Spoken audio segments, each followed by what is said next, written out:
Бүтпөс жомок. Орус жомогу. Илгери өткөн заманда бир кыштакта Какамбуки аттуу аңчы жашачу. Аңчылыкка чыкканда жолду болуп куру колго айтчу эмес.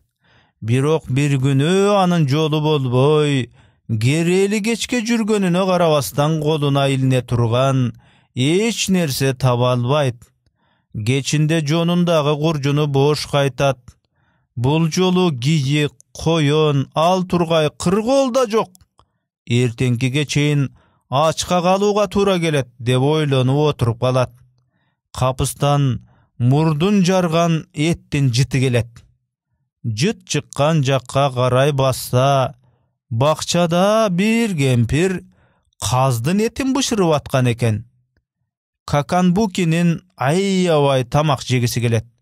Кантип бир үзүм эт алып жесем деп ойлонуп туруп калган мезгилде дарактын башынан бир карга сайрап баштайт. Как, как, как.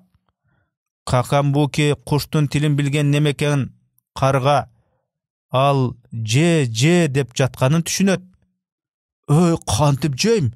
Кемпир мага берген жокко.